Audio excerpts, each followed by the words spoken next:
सरकार से टकराव की स्थिति बनी हुई है जब से नोटबंदी हुआ है, सर्जिकल स्ट्राइक हुआ है। और कहीं ना कहीं ममता बनर्जी केंद्र के और राज्य सरकार के जो आपस के संबंध है उसको कहीं ना कहीं पालन नहीं किया है। जब भी केंद्र सरकार की कोई मीटिंग होती है ममता खुद नहीं आती एज ए सीएम, वहाँ अपने किसी प्रतिनिधि को भेज देते हैं। इसको आप किस तरह देख रहे हैं? পশ্চিমবঙ্গের মাননীয় মুখ্যমন্ত্রী একদিকে ফেডারেল স্ট্রাকচার কেন্দ্র এবং রাজ্যের সুসম্পর্কের কথা বলেন, আরেকদিকে কেন্দ্রের সাথে সুসম্পর্ক রাখার সমস্ত রাস্তা উনি বন্ধ করে দেন। গত ৩৪ বছর বাম অপশাসনের যুগে ঠিক এই রাস্তাতে হেঁটেই আজকে পশ্চিমবঙ্গের শিল্প, পশ্চিমবঙ্গের সংস্কৃতি, পশ্চিমবঙ্গের সমস্ত ব্যবস্থার শেষ হয়ে গেছে। আজ মাননীয় মুখ্যমন্ত্রী নিজের ব্যক্তিগত স্বার্থে এবং দলীয় স্বার্থকে চরিতার্থ করার জন্য আজকে আবার সেই কেন্দ্রের সঙ্গে সংঘাতের রাস্তায় হাঁটছেন এবং তার পরিণাম প্রতিটা বাংলার মানুষকে ভুগতে হচ্ছে। বাংলার মানুষ দেখছে যে কিভাবে উনি নারদা সারদা জড়িয়ে পড়ে আস্তে আস্তে নিজেকে বিচ্ছিন্ন করে দিচ্ছেন জাতীয় পলিটিক্স থেকে। সেই বিচ্ছিন্ন করে জাতীয় পলিটিক্সকে বিচ্ছিন্ন হওয়ার ভয়েই উনিকে মোদিজির সঙ্গে সংঘাতে যাচ্ছেন, কেন্দ্রের সাথে সংঘাতে যাচ্ছেন। তাতে ওনার হয়তো দলীয় ব্যক্তিগত স্বার্থ রক্ষা হতে পারে, কিন্তু বাংলার পক্ষে এটা অত্যন্ত দুর্ভাগ্যজনক ব্যাপার যে বাংলা আবার হয়তো সেই পিছিয়ে পড়া রাজ্যের মধ্যে চলে যেতে পারে। ममता बनर्जी सोनिया गांधी से दिल्ली मिलने आ रही हैं राष्ट्रपति चुनाव को लेकर, इसको आप किस तरह देख रहे हैं? এটা একটা অদ্ভুত ব্যাপার যে 211 জন এমএলএ নিয়ে যে রিজিওনাল দল টিএমসি, তারা আজকে সোনিয়া গান্ধীর সঙ্গে গাঁটছড়া বাঁধছেন প্রেসিডেন্টের পদপ্রার্থী দেওয়ার জন্য। যে কংগ্রেসকে রাজ্যে কুস্তি করতে হয় মমতাদের সাথে, টিএমসির সাথে, সেই কংগ্রেসের সভানেত্রী সোনিয়া গান্ধীর সঙ্গে দোস্তি করতে যাচ্ছেন মমতা বন্দ্যোপাধ্যায়। এতেই প্রমাণিত হয় যে মমতা বন্দ্যোপাধ্যায়ের রাজনীতি কতটা অন্তঃসারশূন্য এবং বাংলার মানুষ আগামী দিনে এর প্রতিবাদ করবে, এর জবাব দেবে ভোট বাক্সে।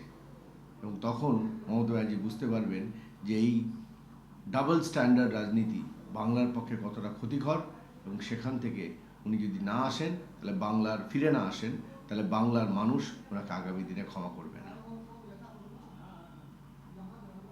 ममता बनर्जी आज राजनाथ जी सभी सीएम को दिल्ली बुलाया है, आंतरिक सुरक्षा और बॉर्डर सुरक्षा को लेकर के मीटिंग हो रही है, उसमें ममता बनर्जी आज फिर नहीं आ रही है। इसको आप किस तरह देख रहे हैं?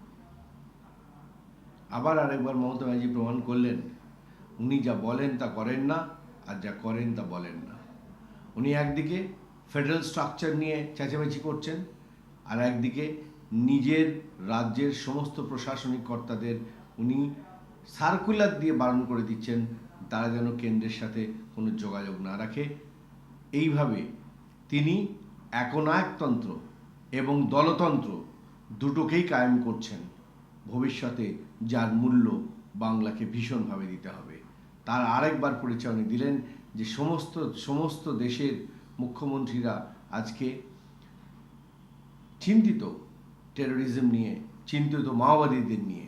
আজ পশ্চিমবঙ্গের জঙ্গলমহল মাওবাদী অধ্যুষিত, পশ্চিমবঙ্গের চারপাশে মাওবাদী এলাকা দ্রুত ছড়িয়ে পড়ছে, অথচ পশ্চিমবঙ্গের মুখ্যমন্ত্রী শুধু দলীয় রাজনীতি আর ব্যক্তিগত রাজনীতির বাইরে কিছু ভাবছেন না, যা বাংলার জনগণ দেখছে।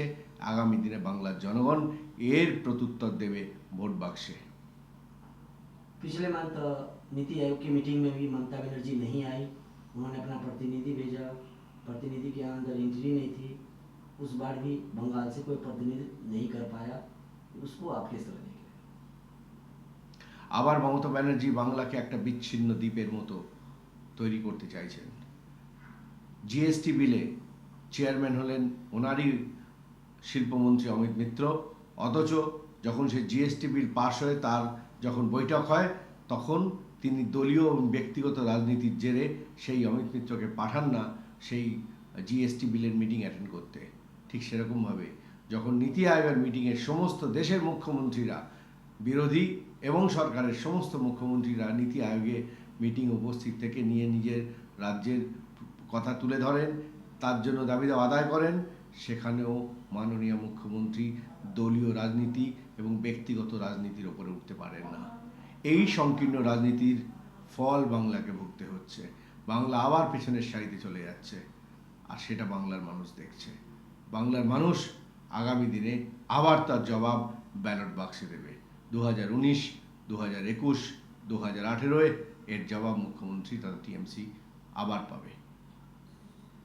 वहीं ममता बनर्जी के भतीजे पे करोड़ों रुपए की बात कही जा रही है, और दिल्ली के सीएम अब केजरीवाल पे भी 2 करोड़ रुपए लेने की बात कही जा रही है। दोनों आपस में कहीं मिलते हैं मोदी सरकार को लेकर के, करप्शन की बात करते हैं। दोनों सरकार के ऊपर मंगल सर पर नारदा शारदा से रिलेटेड है। केजरीवाल के ऊपर एक नया आरोप लगा है। इस सारे मामले को किस तरह देख रहे हैं? ভারতীয় রাজনীতি এই দিদি আর ভাইয়ের জুটি দেখছে। ভাই পশ্চিমবঙ্গে গিয়ে দিদির কাছ থেকে দীক্ষা নিয়ে এসছেন যে কীভাবে করাপশন চালু করতে হয়। আজকে 4 বছরের একটি দল আম আদমি পার্টি, তারাও প্রথমবার ক্ষমতায় এসে তাদের যেই দলের সবচেয়ে সর্বোচ্চ নেতা আজকে করাপশনের দায়ে জর্জরিত, এবং সেই করাপশন কে চার্জ লাগিয়েছে? তারই দলের একজন মন্ত্রী, তারই দলের একজন অনুগত নেতা। আর ওদিকে আজকে মাননীয় মুখ্যমন্ত্রীর দলের প্রায় পুরো ক্যাবিনেটটাই আজকে সারদা নারদায় লিপ্ত হয়ে পড়েছে। কালকে যদি সিবিআই অ্যাকশন নিতে শুরু করে, জেলে কিন্তু জায়গা কম পড়বে। পুরো ক্যাবিনেটটাই হয়তো জেলে চলে যাবে। ক্যাবিনেট মিটিংটা হয়তো দেখা যাবে আগামী দিনে জেলের গড়াদের ভেতর হচ্ছে। তো দিদি আর ভাইয়ের জুটি কিন্তু ভারতীয় রাজনীতি দেখছে, বাংলার মানুষ দেখছে, তার জবাবও বাংলার মানুষ আগামী দিনে দেবে ভোট বাক্সে। दिल्ली में दिलीप मिश्रा टैंकर घोटाले से रिलेटेड अपनी सबूत लेकर के संबंधित कार्यालय पहुंच चुके हैं, जमा कर दिया है। केजरीवाल के ऊपर लगातार पहली बार इस तरह से संगीन आरोप लगे हैं, क्या कहें? আম আদমি পার্টি যখন এসেছিল তখন তাদের দলীয় প্রতীক ছিল ঝাড়ু। সেই ঝাড়ু দিয়ে নাকি তারা করাপশন মুক্ত করবেন দেশকে। আজ সেই ঝাড়ুই ওদের করাপশন যুক্ত করে দিল্লির রাজনীতির বাইরে বার করে দিয়েছে। আজকে গোয়াতে তারা পরাজিত হয়েছেন, পাঞ্জাবে পরাজিত হয়েছেন, এবং কেজরিওয়ালজির যে দোগলা এক চরিত্র, ডাবল স্ট্যান্ডার্ড, আজকে সারা দেশের কাছে, যে কেজরিওয়ালজি আন্না হাজারের আন্দোলন থেকে তার জন্ম হয়েছিল দেশকে করাপশন মুক্ত করার জন্য, সেই আন্না হাজারে আজকে বলছেন আমি বিশ্বাস করতে পারি না যে অরবিন্দ কেজরিওয়াল এই ধরনের করাপশনে লিপ্ত হয়ে পড়েছে। এটাই সবচেয়ে বিপদের কথা আজকে ভারতীয় রাজনীতিতে। ছোট ছোট যারা রিজিওনাল দল রয়েছে, তারা নিজের বাড়বাড়ন্তের জন্য, নিজের অবস্থানের জন্য তারা কিন্তু জাতীয় সুরক্ষা এবং জাতীয় চরিত্রকেও আজকে কম্প্রোমাইজ করছেন।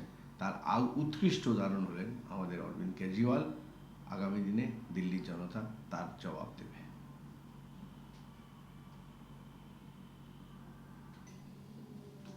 करप्शन को लेकर के